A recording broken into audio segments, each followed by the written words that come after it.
Mr. Blanche, thank you for being here. As I've said before, this is one of the most important offices in our country. You went through a rough Senate confirmation a little over a year ago, so you know all about it. I appreciate that you cooperated with this committee at every step and fulfilled your responsibilities in good faith while simultaneously running the world's largest law office. The Senate has already judged your fitness for high office and confirmed you as the department's second in command. Today, we consider you for a promotion, and we're not starting out from a blank slate. You have a track record. My Democrat colleagues have relentlessly attacked the department and your and President Trump's leadership. They've called the department, quote unquote, a disgrace and suggested the agency is broken. Their media allies and activist networks have echoed that message. Are these assertions correct? Let's put aside partisan criticism for a moment and address the evidence. The department's primary duty is to enforce our nation's laws and to keep Americans safe. So how is the department stacking up? The answer is, for those who care to judge fairly, it's a record of success. The United States has the lowest murder rate since 1900. The FBI has captured 8 of the top 10 most wanted fugitives. Violent crime arrests by the FBI are up 184%. More than 849 individuals have been disrupted from conducting terrorist attacks. The ATF has seized more than 44,000 illegal firearms. That is not a failure. What about the department's record on illegal drugs? Since January of last year, the DEA has made more than 6,300 fentanyl arrests. It has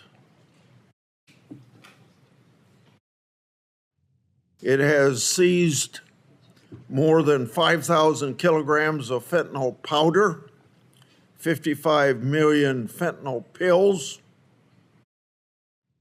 240,000 kilograms of methamphetamine, and 1 2/10 million kilograms of cocaine. The fentanyl alone amounts to more than 428 million fatal seizures. That is not a failure. And what about protecting children? Our committee has fought for years on a bipartisan basis to protect our nation's children from the horrors of exploitation. Ranking Member Durbin and I, in a bipartisan way, are leading landmark legislation, the James T. Woods Act, to tackle that very issue. And once again, our partners at the Justice Department have a record of success. The FBI has arrested 2,900 child predators and human traffickers, a 70% increase from 2024, and located more than 6,940 child victims. The U.S. Marshals have recovered more than 1,182 missing children. That doesn't sound like failure to me. In contrast, the Biden administration diverted prosecutors from child sex crime cases on January 6 cases. That is unbelievable. My Democrat colleagues have criticized the Justice Department for a lack of transparency. I've been critical as well, as I am with every administration, whoever occupies the Oval Office, when we don't get that cooperation. No one cares more about oversight than I do. In all my years of congressional oversight, this department has been the most responsive to my requests. That means every Republican or Democrat administration previous to this one, and the numbers back this up.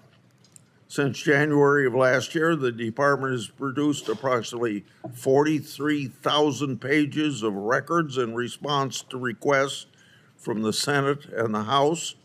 To put that in perspective, that's approximately 3 times the number of records produced an equivalent time by the Biden Justice Department. The department has also released more than 3 3/10 million pages of additional records, with more coming every day. Their work is not done, and I expect continued responsiveness and, as well, the very important thing of declassification. But credit should be given where credit is due. A few more successes. They've established the National Fraud Enforcement Division to address more than $5 billion in fraud against American taxpayers. They've reduced the immigration case log by more than 468,000. They've challenged and eliminated racist and unlawful discrimination in government and the private sector. They're exposing and readdressing the Biden-era weaponization of the department against political opponents. They've captured and are prosecuting the dictator, Nicolas Maduro, for crimes related to narco-terrorism. The list goes on. This department is keeping Americans safe, and the numbers back that up. Mr. Blanche, you should take pride in delivering the law enforcement promise the American people voted for in 2024. But at the hearing today, we might expect the opposite. My Democratic colleagues will talk about they won't talk about these successes. I expect the same playbook that we've seen for nearly every one of President Trump's nominees: pure partisan obstruction and partisan attack. This approach is the same one that we've seen over and over.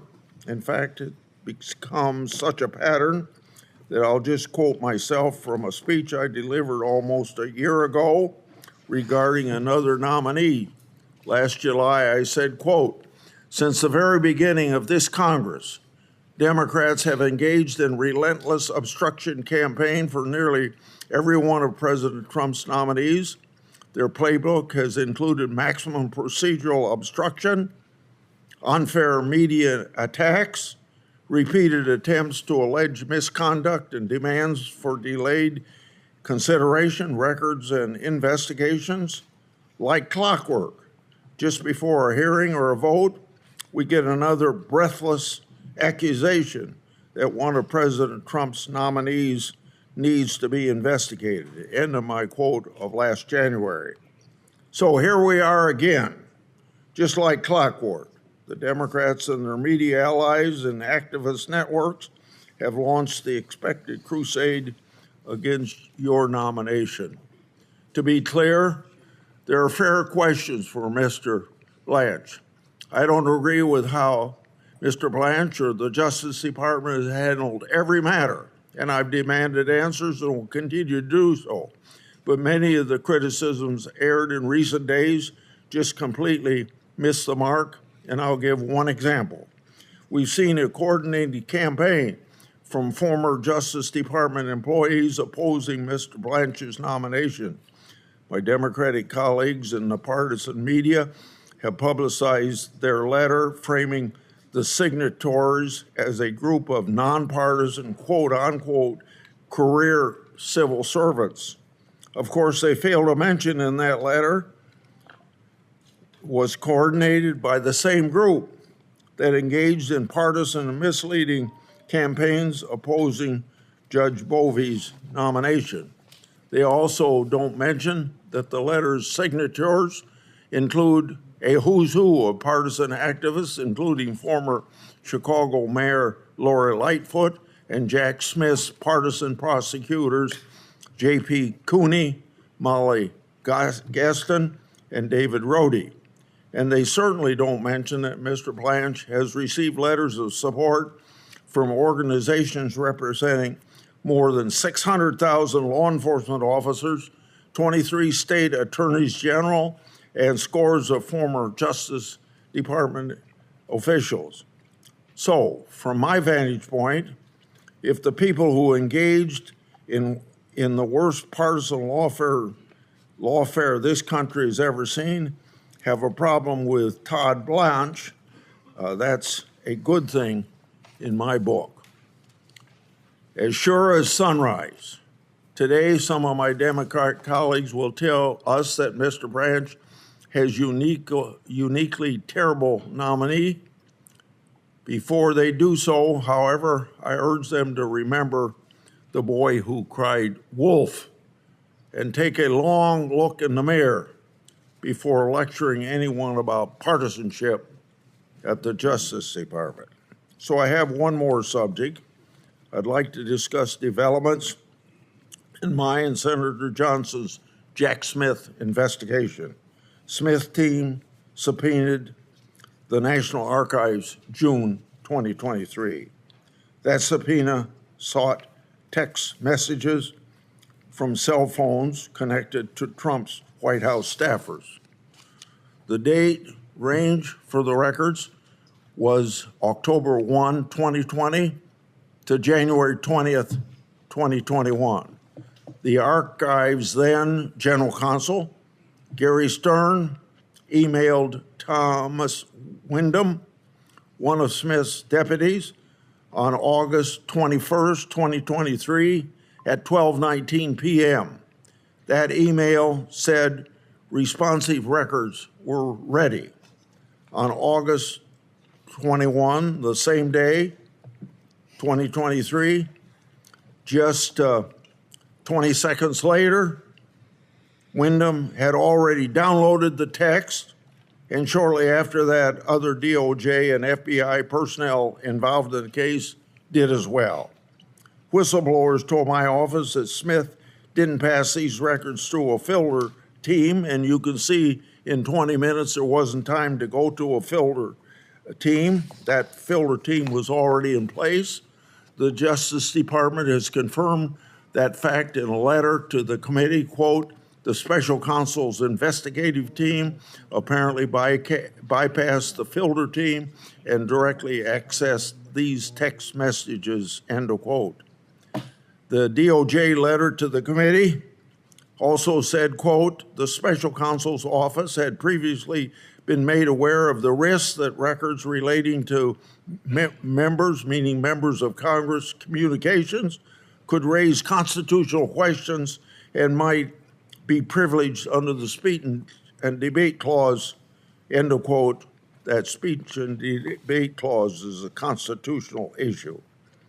Even if Smith's team had been instructed to look for congressional or other privileged information, it wouldn't matter, because in this example, it appears the filter team was entirely bypassed. Based on the information provided to the committee, Smith's operation cut corners and blew through constitutional stop signs instead of respecting them and having been advised about the constitutional problems. The White House messages obtained and reviewed by Smith's team included communications with many senators and representatives. The communications included messages with members on this committee, including this senator.